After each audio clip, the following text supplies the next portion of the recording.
All right, and we're live, and I'm here with my frequent sidekick, Artistic Layman. Hello, everyone. All righty, and is this going out okay on the old YouTubes? I think it is. There it is. Yeah, it sounds right. All righty, so first things first, I guess. Um, somebody got something off my wish list. This is kind of cheating because he actually it was Cynican Chief, and he was on the Discord. And he goes, "Hey, put this on your wish list. I'll get it for you." I was like, "Okay." It's the first issue of Vox Day's alt hero comic. Um, and so I got that in the mail today. A little note here. It says, "Hi Bechtloff. Let us know what you think of the comic. This is one of Vox. This one is Vox's first issue, focusing on Europe. The next ones are Chuck Dixon's Avalon and the alt hero with the Southern redhead rebel from Cynic. Yeah. All right. So first issue written by Vox Day focuses on Europe. Basically, this redhead chick here, she gets basically the government finds out she has superpowers or knows. It's not clear how they knew, but they track her down in her civilian thing, and she's apparently a model, and they force her to be a superhero essentially. Like, either be a superhero or in our team, or you're gonna have to wear this fucking tracker all the time, and I think it was like a power dampener too, and all this other horse shit. Basically, join our superhero team, we're gonna fuck you over. So she does, and this is European Union controlled. Captain Europa is the guy behind her, and he's got the European Union stars on his chest and all. And it's really oppressive right from the get-go, but in this faggy school marm kind of leftist way. It's really well written. Like, the chick smokes, which, by the way, Marvel won't even show smoking anymore. Characters like the Thing and Wolverine used to smoke, Nick Fury and all, and they won't show it anymore. But she smokes, and they're like, smoke. The guy saying to her, "Smoking is one of the evils we're trying to fight." It's just it's good stuff. And basically, they end up arresting a bunch of Twitter trolls. Basically, we're gonna go fight Nazis, and it's like guys in their, they go arrest a bunch of guys in their basement and shit like that. Just guys, literally the redhead chick's like, "Is this all we do? Is it fight Twitter trolls? This is gay." You get the impression she's going to turn on the rest of the team because she's not. She has a soul. She doesn't want to be a part of this. Is it implied that she becomes the girl in the Confederate flag? I don't think so. The way Cynic wrote this, it sounded like that's a whole different chick. Plus, she appears to be European, so I don't think that's going to happen. That said, though, all in all, it was a good read. It makes me want to know more about the characters. It hooks you. The art is solid. Vox Day's writing is really good in it, and I've said numerous times on here that redhead Confederate chick just looks awesome, by the way. But I've said numerous times on here that I don't. I was very worried that he was not.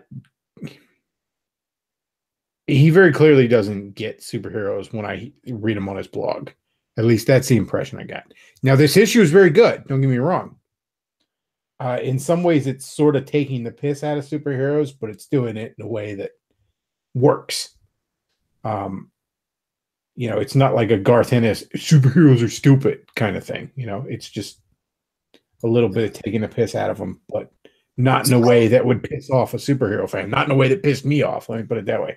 So it's like it's not Alan Moore style taking the piss. No, let me put it this way: what does a superhero do, generally speaking, but protect the status quo? I mean, think about that. You know what I mean? Like, the Justice League isn't out there trying to change the world. They're trying to keep people, they're protecting the status quo, as it were. Which, when you have a functional society, is a good thing. But when you have something like, say, the European Union, maybe that's not so good a thing.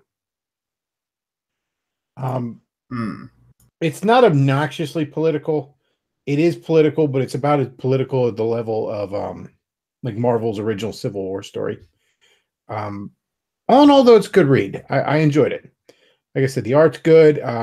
Vox has pleasantly surprised me with his ability to write good superhero stuff because, like I said, his writing in his blog for the past year or so, as we were leading up to this, really led me to believe he did not understand this genre. And what's worse, it led me to believe he didn't understand that he didn't understand the genre. You know, nothing worse than someone who doesn't know but thinks they do. That said, though, like I said, pleasantly surprised with this. Really enjoyed it a lot. Alt Hero is still a really fucking retarded name that is going to forever hold this book back in the eyes of a number of people. That was foolish. All in all, though, I enjoyed it. It's better than most of what Marvel publishes. Let me put it that way. So yeah, I actually recommend it. It's there's no price on the actual book, so Luke just looked it up. Apparently, the price, because I didn't get it, was gotten off the wish list for me. The price is $3, which $2.99 is about what a comic book should be given inflation these days. It's and most of them are $4.99 even, but $2.99 is about a good price for them. So $3 is a good price. Also, I was very pleasantly surprised, and I don't know how much. What is it? Arkhaven Comics. The comic division of what the hell is the publishing house Vox? Whatever.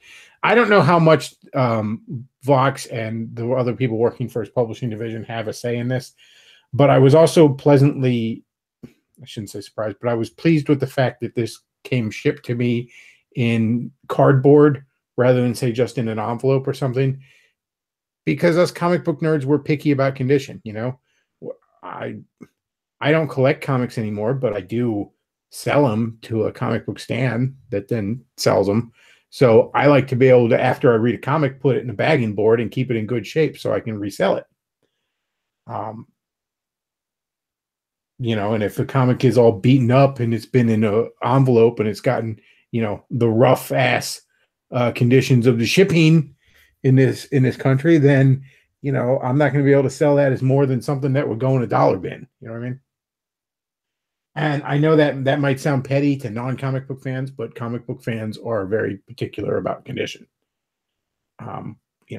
We very much are. So I would say it was shipped very well, which to the target audience of something like this is pretty important. So yeah, I thoroughly enjoyed it.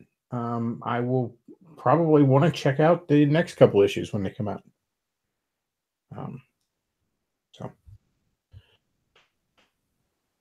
And this could have been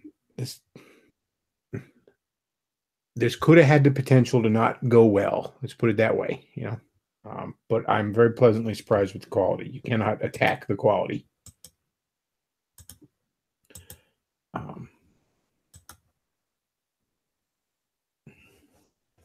Speaking of crowdfunded things, shifting gears a touch,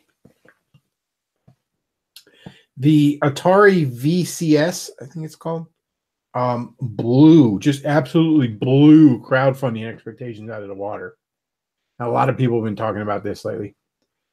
And I saw a video from everyone's favorite land whale, Rich Review Tech USA, and he was basically making fun of everyone that backed this project.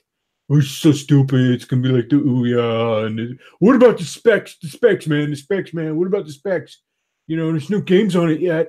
Blah blah blah. Which, I mean, and then he's like, you should just get a PS4. Yeah, because there's just a plethora of games on that fucking thing. I can't fucking talk tonight. But yeah, it's just oh yeah, the PS4 with its just amazing library bursting at the seams of top quality games. Go fuck yourself. Something I really dislike about Rich is he's one of these guys. He's the kind of guy in the 90s that bought the Atari Jaguar. He's that exact fucking cocksucker that bought the, remember the guy, if you're my age, you remember the fucking guy, the fucking asshole who bought the Atari Jaguar. You know why he bought the Atari Jaguar? It's the top of the line game system, cutting edge shit. And it didn't have any games on it, and it failed. Okay. Now the difference is, something like the PS4 and the Xbox One, they didn't fail because, they were the only games in town. Plus, there's a million cocksuckers like Rich now. But, good Lord. Somebody sent me a video where Total Biscuit's wife was saying that, like, towards the end, he would have these mini dreams because he was in and out of consciousness. And she's not even joking when he says he would wake up and bitch about the frame rate in his dreams. And I'm like, I believe it. I believe it. Because these guys can't see it. They're like a film critic. So many of these gaming guys, like Rich and stuff like that, they're like film critics that don't talk about anything but the special effects. That's what they've become. What about the frame rate? What about is the game fun, you asshole? What about does this system have fucking games on it instead of whining about fucking specs? Because you know what? In this day and age, I'd rather fucking have an original goddamn Atari 2600 than a PS4. Which is a bit of an exaggeration, actually. That's a bit hyperbole. I can't back that up. But you get my point.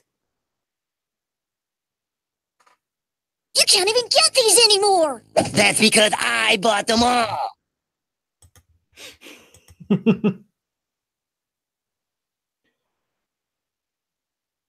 So he says games aren't fun if they are literal sideshows at 10 frames per second. What the fuck game is at 10 frames per second? As I understand it, basically everything's at 30 or 60.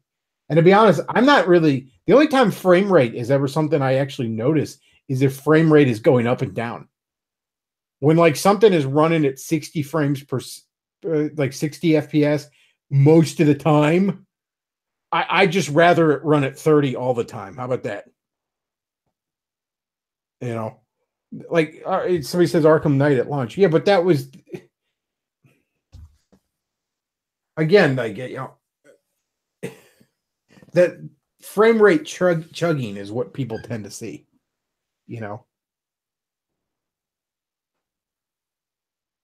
So he says plenty of games are launched poorly these days and can't hit 30. Well, yeah, there's that. I mean, I'm not going to say the technical stuff doesn't matter. I just get so sick of people. Like, that's all the fuck they talk about. Like, I remember Rich from Review Tech USA used to shit on the Wii U all the time. And it was never like... Sometimes he'd talk about there's not enough games, but it was because, there's not enough generic FPSs that he fucking likes. But no, it'd just be like, oh, it's it doesn't have the... It's not as...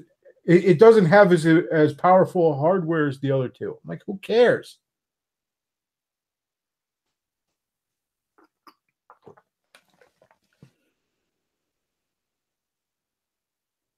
PS4 trumped N64 back in that generation, and in many respects, N64 was the technically superior machine. It had a better graphics engine. People forget PS2 was only 32-bit. Now, yeah, with the CDs, it had the better cutscenes, but the actual gameplay.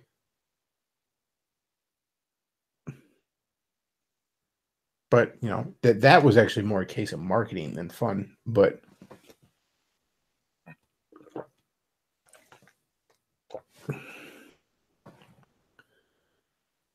it just drives me up the wall. Like, look, if you like the games on a PS4, that's fucking fine. That's your opinion. That's like your opinion, man. That's fine. It's just like if you bought a PS4 because you were just so enamored with the technical specs of it, and it's just the newest, like, it becomes this like status symbol. This fucking $400 paperweight. And you go fuck yourself. Again, this entire hobby is full of a bunch of Atari Jaguar owners at this point.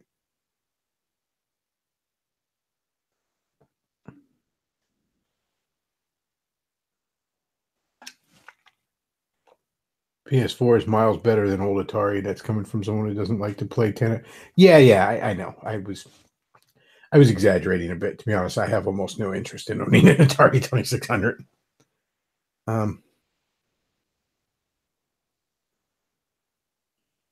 Somebody says, you mean the N64 is better than PS1? I preferred my N64 that generation. Well, the N64 had better graphical capacity, isn't it? With the CD thing, though, you could get better cutscenes out of the PS1, but so what? You know, you could get better. I think the sound was a touch technically superior on the PS1, but you know, I mean, 32-bit versus 64-bit.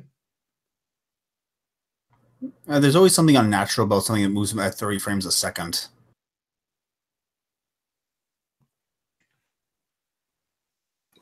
I don't know what the frame rate is on the Switch, but I've never noticed a problem with it playing through Breath of the Wild. So I don't know what the frame rate was on a Wii U, but I can't remember a time I ever thought the frame rate was bad. Well, this is especially true for like digital televisions. When you're watching in the movie theater, you're watching a movie at 24 frames a second, but when you bring it home, you're watching at 30 frames, and there's always a glaring shift in certain movements. Hmm.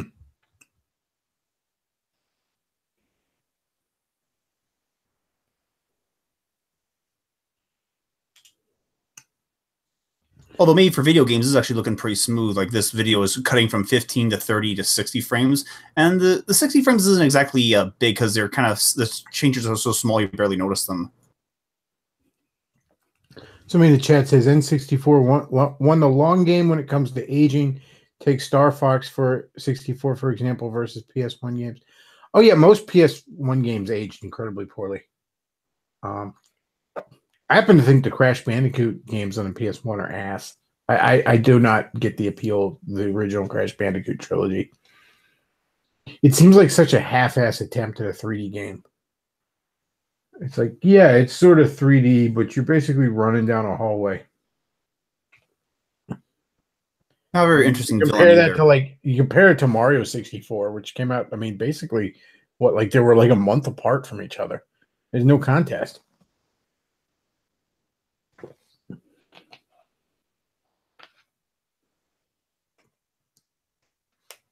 Some NC Clark says, depends which games you were playing on the Wii U. When I played Mario Kart alone, it hit 1080p, 60 frames per second.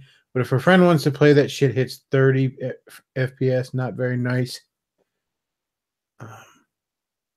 I never really noticed a problem when I played Mario Kart 8 with friends on the Wii U.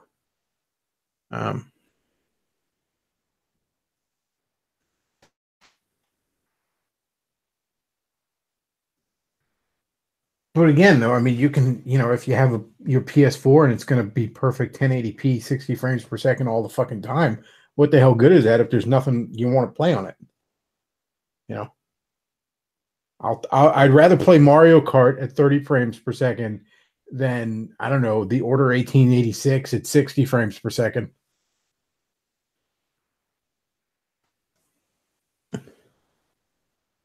So he says Crash Bandicoot is fantastic on the PS4 remake. It was made with the D-pad in mind, though, and it shows. NC Clark says PC Massa Race. PC Mustard Race, more like it. I mean, how many times are you guys going to fucking, pay for the privilege of finishing one of Bethesda's games?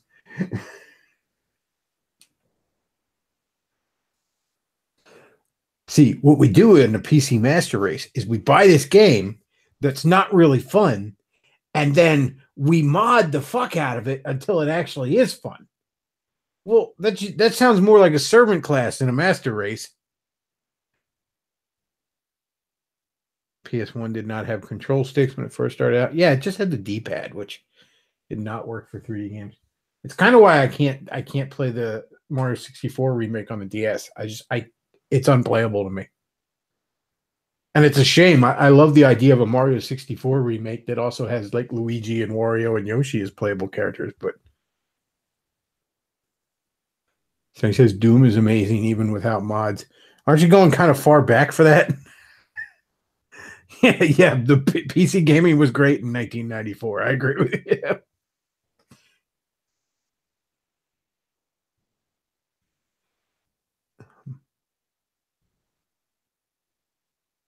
Oh shit! I completely, yeah. There's a new Doom. I guess you're talking about that.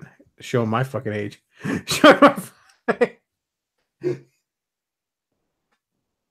Somebody says Doom, and I immediately think fucking 1994.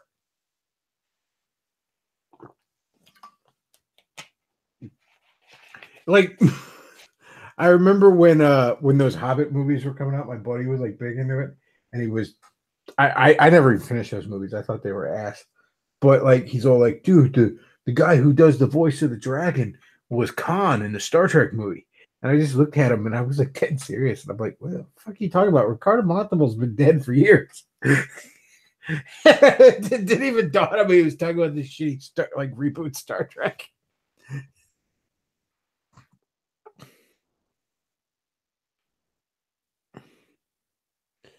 Somebody says I have Doom on my Switch. You know, I think I put Doom on the Switch on my fucking wish list too. So I honestly don't know why I blanked on the fact that there's I actually want to play the new Doom. I don't know why I blanked on the fact that it fucking exists. Level 15 or so, and don't give me shit like, just download some mods. That'll fix the problem. If I buy a fucking Big Mac and the proactive poster child behind the counter hands me a slab of raw ground beef, am I just gonna leg it on home, toss it into a skillet, and do their fucking job for them? That's the PC mustard race.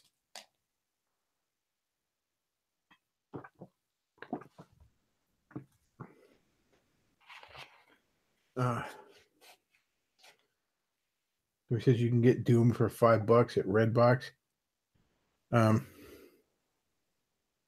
So it says Star Trek Into Darkness was a preview of what would happen to Star Wars. Yeah, that movie sucked. I actually got dragged to see that by a friend. It was funny too, because like she's all like, "Oh, the reboot's not that bad. You just gotta give it a chance."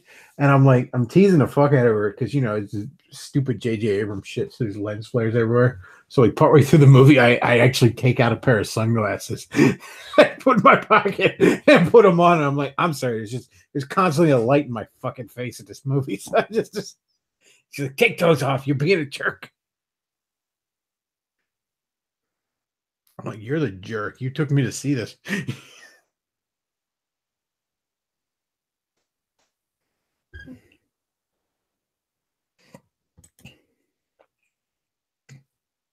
I mean, yeah, Gene Roddenberry was kind of a douche. It doesn't mean I want to watch 90 minutes of them raping his corpse.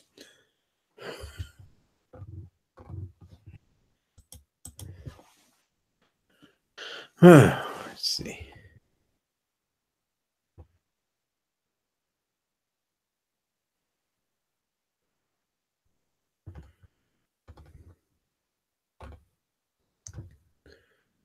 Going to the chat.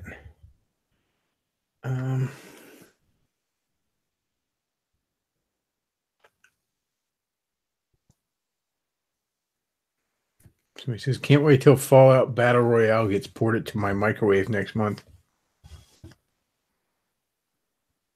My name is Khan. God, that movie sucked. That movie sucks so fucking bad.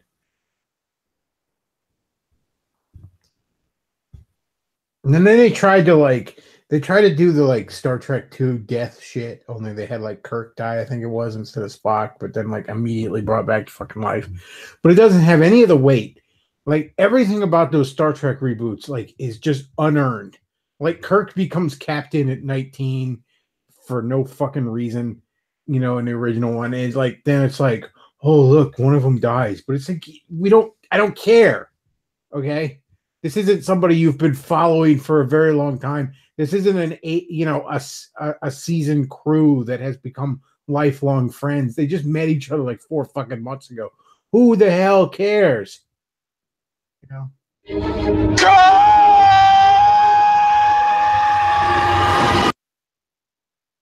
The death scene of Spock in Wrath of Khan.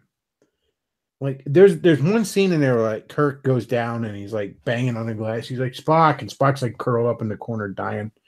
And Spock he gets up, right? And he staggers to his feet. And there's a moment where he tugs on his uniform and straightens his uniform up, He's fucking dying, his skin's melting off his fucking face. And he still stands up straight like a man, straightens up his uniform. That's and I often wonder, was that in the script? Did Nimoy fucking improv that or whatever? But that's just so perfect. There's so much to that. And then like, I don't know, you just in the darkness, you know, bunch of fucking teenagers I don't give a shit about. There's a light in my face the whole time. Just what a terrible ass movie. There it is. There it is. You're playing it. Yeah, look at that. Look, like he straightens up his uniform. He stands up straight, straightens up his uniform, and staggers over to talk to his friend. That's just so great, man. Just a little touch like that, you know? Like he can't even see. He's fucking blind. You know what I mean? He walked into the wall there. He can't even see anymore. And he straightens his uniform up, stands up straight like a man. That's just that brings a tear to your eye, man. Oh.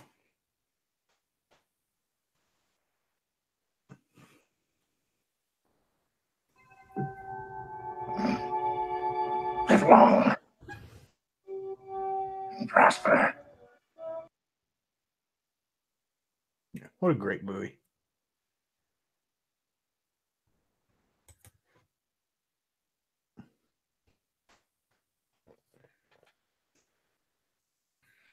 Somebody says in the chat, apparently they're making a movie about Boba Fett now, even though Han Solo of all movies tanked.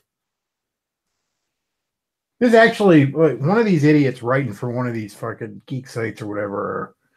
One of these fucking Marxists is now trying to argue that was Solo tanking proof that what straight white men can't make box office money anymore? Are straight white men poison at the box office? It's like, I don't know. Like let's look at the fucking Marvel movies for a second. All of which, except Black Panther, are straight white male leads, and all of them are fucking male leads. So maybe, just maybe, that wasn't what was wrong with it. So they're going to make a movie about a character who's most interesting because we know so little about him. That's a great idea.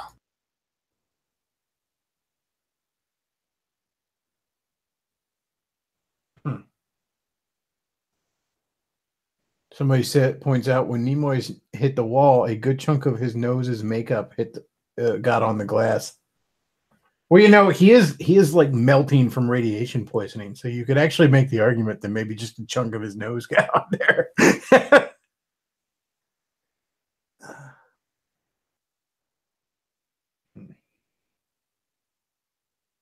Great movie. Great movie.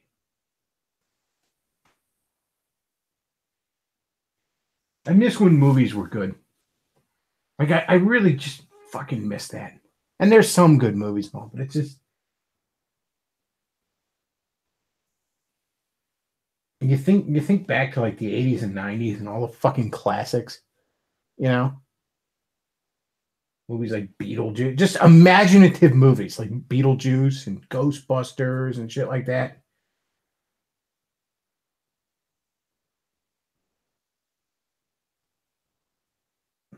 Like, I actually think I might do an animated video, like have Luke animate it, where I actually make the argument that I think Ghostbusters may be the best movie ever made. That movie's just so fucking fantastic. Works so well. I had a bad dream once that they remade that movie with 3 lesbians and a gorilla. Thankfully, that never happened and was just a bad dream I had. He says, I wonder how well the Muslim Miss Marvel is going to do as a movie. So he says, I give it 9 out of 11.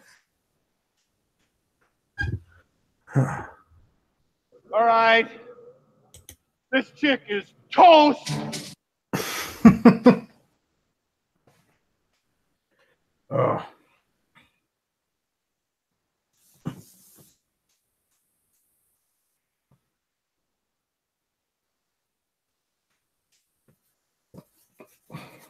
Yeah, because the other, like, I'm talking with somebody and they're like, "Oh, what's your 10 favorite movies?" And I was going through them, and I'm like, oh, I don't know, and in no order. It was like Ghostbusters, Predator, Caddyshack, Animal House, stuff like that.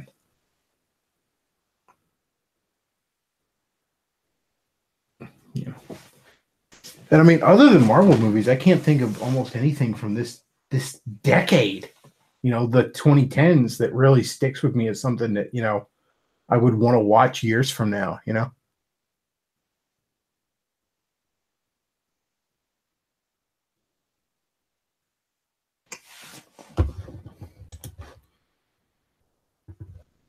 Let's see.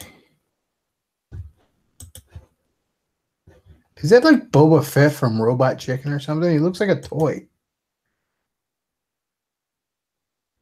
Like that. That's got to be from like Robot Chicken or something, right?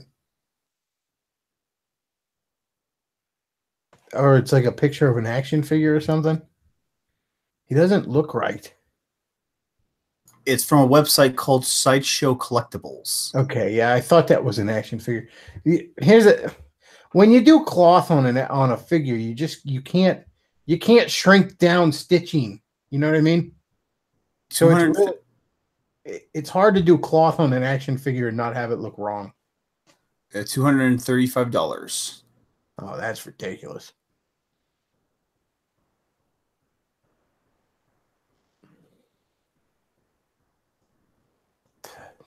That's fucking ridiculous.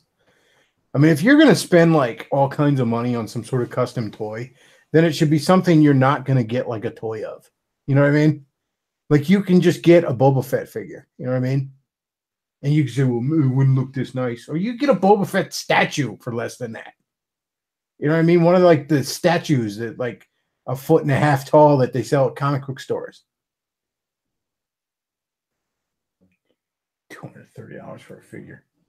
It'd have to be something like you just would never get. Like when DC and Marvel like did that combined universe, the amalgam universe, like you'll never see figures released of that. So I could see somebody paying a lot of money for a custom figure of that if it looked really nice. Like Spider-Boy or Dark Claw or Super Soldier from that line.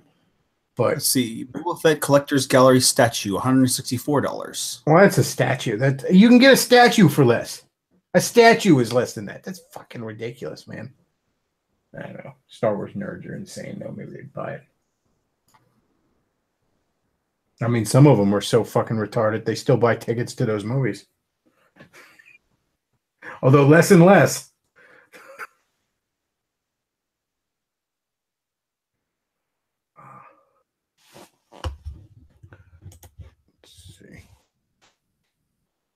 Somebody says, I will never understand paying so much just for figures. Well, I did pay a lot for a statue once years ago. Now, I was making good money at the time, so that was part of the reason. And also, I got a deal where this normally $500 statue I got for $300 back in the day. Now, it wasn't even, I think it was a touch less than $300. I think it was like $275 even. But I got a fucking quote unquote deal. And I feel silly that I paid for it, but it's just I just wanted the damn thing so bad. And I had the money. I was making good money back then because I was working in this one place that just had me working stupid amounts of mandatory overtime. You know, I worked every other weekend, 2 12s, and I frequently worked 12-hour days throughout the week. So, you know, I had this time off and went to this con. And anyways, the statue it's based on like I can't remember Arthur. I can't remember the artist's name, but it's based on this one artist work, and it's Mary Jane, and she's like bent over and she's washing Spider-Man's costume, and it's so damn cool. Still have it, still love it. It's one of those things where it's like, you know, one of the things I'll run back into a burning fucking building to go grab.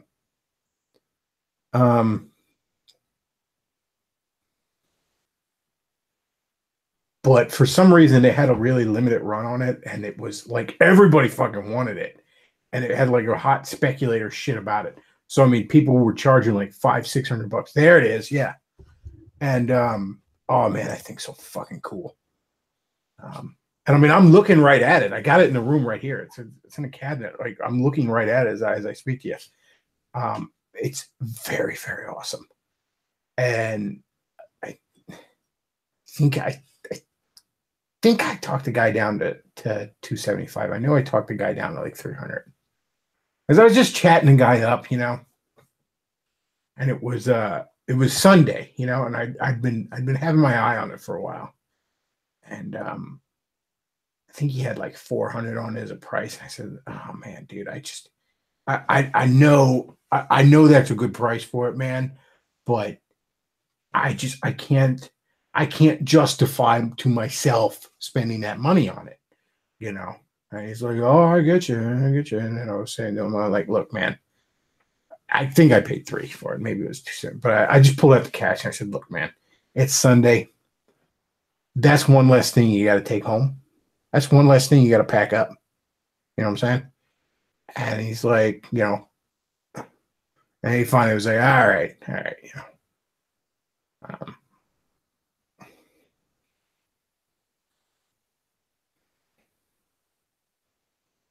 So that's the only time I paid like really, really stupid amount of money on one of those things.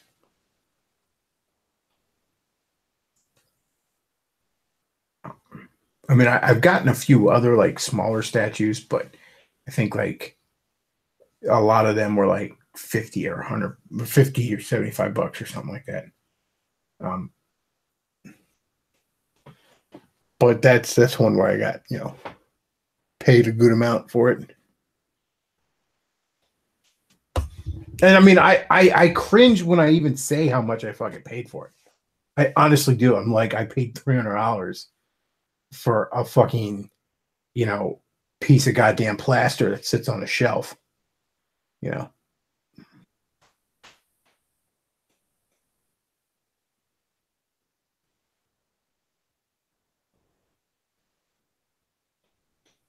Somebody says, does she have any Tide Pods there for her hubby? Yeah, modern Spidey. God. Ever since One More Day, and especially under SJW Marvel, I cringe at what a just unlikable, hateful fucking man-child they turned that character into.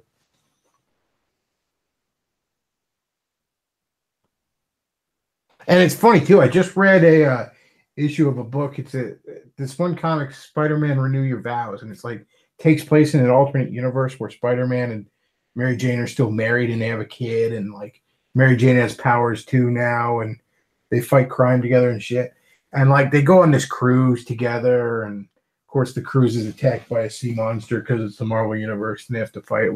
Whatever. The point is, like, Peter's actually written as a man in it, like, you know, and him and Mary Jane actually have a good, real relationship. You know, it's actually, it feels real. There's not just like bullshit drama in there for its own sake. You know, it feels like, holy shit, like two actual, you know, functional adults in a comic book. I just, it's amazing. It's so good. And it's like, this could be like what actual Spider-Man is in the comics. This could be the main universe Spider-Man, but no, we can't have that.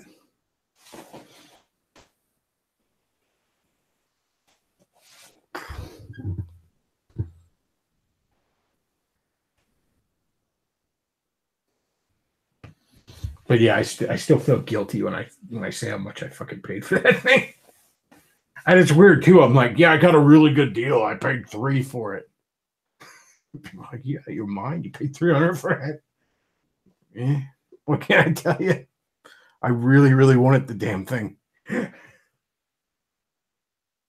I mean, in all fairness, look how fucking cool that thing is.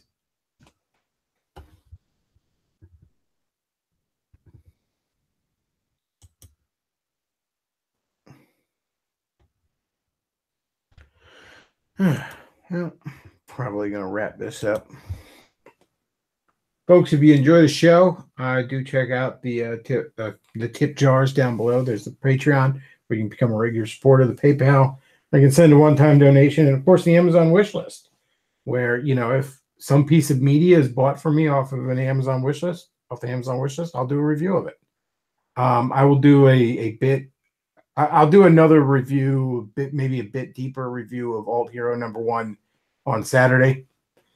And any kind of book, any kind of DVD or pardon me, or a video game that's gotten for me off that wish list, I'll do a review of. If somebody gets like a figure off the wish list, I'll do like a quick kind of review of it. You know, how good the articulation is, maybe how good it looks, that kind of thing. But there's not much I can say really, other than, you know, it looks good on my bookshelf or it doesn't. I did some figure reviews on the main channel before, but they just didn't seem to catch any traction, so didn't bother with it. All right, well, like I said, that's all I got for tonight, folks. Bit of a short one. I didn't go an hour or nothing like that, but Bechtloff out.